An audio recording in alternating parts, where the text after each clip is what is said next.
राजवल्लभ यादव बिहार के नवादा से विधायक हैं। पिछले कई दिनों से जेल में हैं और अब अगले कई दिनों तक उन्हें जेल में रहना पड़ेगा। वजह यह है कि 15 दिसंबर को एमपी एमएलए कोर्ट के विशेष जज परशुराम सिंह यादव ने राजवल्लभ यादव को एक नाबालिग लड़की से रेप के मामले में दोषी करार दिया है। इसके अलावा कोर्ट ने इस मामले में 5 और लोगों को दोषी करार दे दिया है। तो जानते हैं कि क्या था मामला जिसमें राजवल्लभ यादव को कोर्ट ने दोषी करार दिया है। पटना के बिहार शरीफ नगर इलाके में 15 साल की एक लड़की किराए के मकान में रहती थी। वो वहां रह करके पढ़ाई करती थी। रहने वाली थी नालंदा जिले के रहुई इलाके के सुल्तानपुर गांव की। 6 फरवरी 2016 को बिहार शरीफ के ही धनेश्वर घाट की रहने वाली एक महिला सुलेखा और उसकी मां नाबालिग लड़की के कमरे पर पहुंची। वहां मां बेटी ने उस नाबालिग लड़की से कहा कि उसे एक बर्थडे पार्टी में चलना है। लड़की तैयार हो गई तो सुलेखा और उसकी मां लड़की को लेकर नवादा के विधायक राजवल्लभ के नवादा के पथरा इंग्लिश स्थित 4 मंजिला मकान में लेकर चली गईं।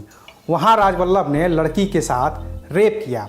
7 फरवरी को सुलेखा ने लड़की को 30,000 रुपये दिए और लड़की को बिहार शरीफ में उसके घर छोड़ दिया गया और मुंह बंद रखने की धमकी दी गई, लेकिन लड़की नहीं मानी।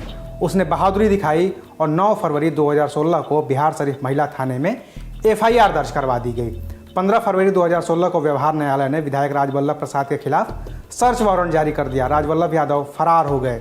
23 दिनों तक फरार रहने के बाद 10 मार्च 2016 को राजवल्लभ यादव एक पुरानी मारुति कार से अचानक बिहार शरीफ की कोर्ट में पहुंचे और वहां एडीजे फर्स्ट रश्मि रेखा की कोर्ट में सरेंडर कर दिया।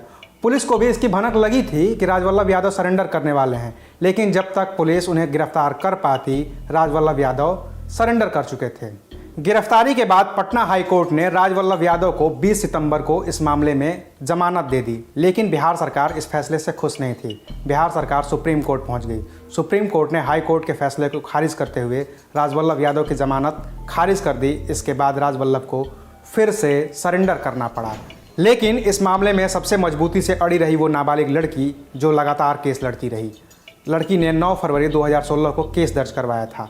नवादा पुलिस अगले ही दिन यानी कि 10 फरवरी 2016 को लड़की को लेकर नवादा के उस मकान पर पहुंची जहां रेप हुआ था। इसके बाद 13 फरवरी को नाबालिग लड़की को नवादा की इंस्पेक्टर मृदुला ने लालू यादव और राजवल्लभ की एक साथ एक फ़ोटो दिखाई।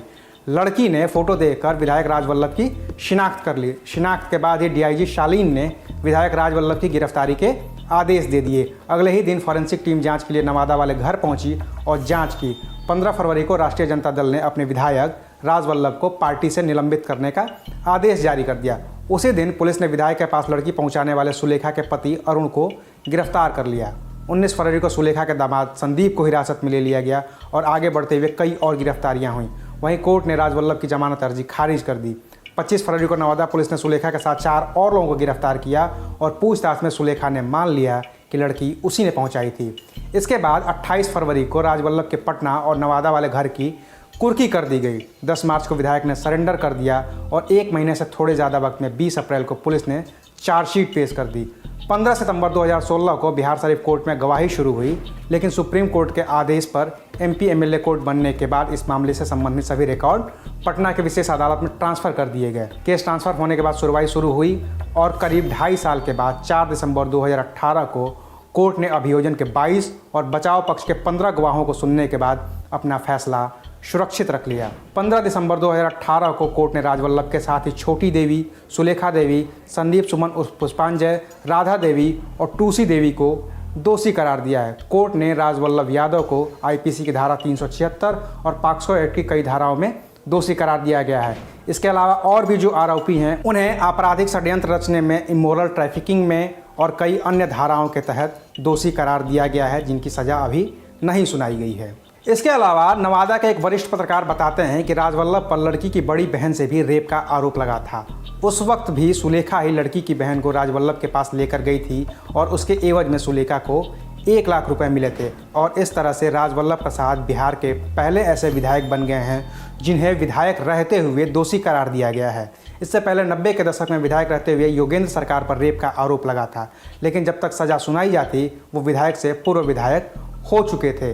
और अब बात उस राजवल्लभ यादव की जिन्हें रेप में दोषी पाया गया है। 1990 में विधानसभा के चुनाव हुए थे। कुल 324 सीटों में से जनता दल को 122 सीटें मिली थी। प्रधानमंत्री वीपी सिंह रामसुंदर दास को मुख्यमंत्री बनाना चाहते थे और चंद्रशेखर रघुनाथ झा को। गतिरोध को तोड़ने के लिए उस वक्त के उप प्रधानमंत्री देवीलाल ने लालू प्रसाद यादव का नाम सुझाया और फिर नाम पर सहमति बन गई। लेकिन एक पेच फंस गया। पेच ये कि तमाम सहमतियों के बाद भी जनता दल को बहुमत जुटाने के लिए 10 सीटें कम पड़ रही थी। ऐसे में बीजेपी के पास 39 विधायक थे। एक नाम था कृष्णा यादव का। कृष्णा यादव ने पार्टी में टूट कर ली और 10 विधायकों के साथ जनता दल में शामिल हो गए। कृष्णा यादव की बदौलत लालू यादव की सरकार बन गई। राजवल्लभ यादव इसी कृष्णा यादव के छोटे भाई हैं। कृष्णा यादव नवादा जिले के मुफस्सिल थाना क्षेत्र के इंग्लिश पथरिया गांव के रहने वाले थे। उनके पिता जेल प्रसाद कांग्रेस के नेता थे और कांग्रेस से जिला परिषद अध्यक्ष बने थे। विधायकी का चुनाव हार गए थे, लेकिन बीजेपी में आने के बाद उनके बेटे कृष्णा प्रसाद बीजेपी से विधायक बन गए। बीजेपी से जनता दल में जाने के बाद कृष्णा प्रसाद को लालू यादव का अच्छा खासा सपोर्ट मिला। नवादा के एक वरिष्ठ पत्रकार उस वक्त को याद करते हुए बताते हैं कि कृष्णा प्रसाद विधायकी करते रहे। उनके एक भाई मुखिया बन गए और एक भाई राजवल्लभ घर पर रहने लगे। कहा जाता है कि राजनीतिक संरक्षण मिला तो राजवल्लभ ने अपने घर के पास पत्थर के पहाड़ से अवैध तरीके से पत्थर बेचने शुरू कर दिए। इससे उन्होंने करोड़ों रुपए बनाए। अभी कृष्णा प्रसाद विधायकी का एक टर्म भी पूरा नहीं कर सके कि एक सड़क हादसे में उनकी मौत हो गई। इसके बाद लालू ने कृष्णा की पत्नी को एमएलसी बनवा दिया, लेकिन राजवल्लभ को विधानसभा का टिकट नहीं दिया। ऐसे में राजवल्लभ नाराज हो गए और निर्दलीय ही चुनाव मैदान में उतर गए। आयोग की ओर से उन्हें चुनाव चिन्ह मिला छाता और वो जीत गए। 1995 के विधानसभा चुनाव में लालू ने राजवल्लभ यादव को नवादा से टिकट दे दिया और राजवल्लभ एक बार फिर से जीत गए। इसके बाद लालू ने उनको मंत्री बना दिया। 2005 में जब लालू यादव की सत्ता गई तो राजवल्लभ भी चुनाव हार गए। नीतीश कुमार मुख्यमंत्री बने तो उन्होंने नवादा के पहाड़ का लीज एग्रीमेंट कर दिया। पत्थर निकालने के लिए चड्ढा एंड चड्ढा कंपनी ने लीज ली और काम शुरू कर दिया, लेकिन राजवल्लभ पत्थर लेकर निकल रही गाड़ियों से पैसे वसूलते रहे, उनके बैरियर लगते रहे और उससे वो कमाई करते रहे। नतीजा ये हुआ कि चड्ढा एंड चड्ढा कंपनी ने लीज छोड़ दी और वो वहाँ से चले गए। वहीं 2010 का भी चुनाव राजवल्लभ हार गए थे, लेकिन वो पत्थरों की खदान जारी रखे हुए थे। 2015 में जब जदयू और राजद मिलकर के चुनाव लड़े तो राजवल्लभ यादव को एक बार फिर से जीत मिली। इसके बाद 2016 में उन पर रेप का केस दर्ज हुआ और 2018 में कोर्ट ने उनको रेप का दोषी करार दिया है। अब उनको सज़ा सुनाई जानी है। कोर्ट उन्हें अगले कुछ दिनों में सज़ा सुनाने वाला है। उन्हें 6 महीने से लेकर के आजीवन कारावास की सज़ा हो सकती है। इसके साथ ही उनकी विधायकी भी जा सकती है और उन्हें अगले कई सालों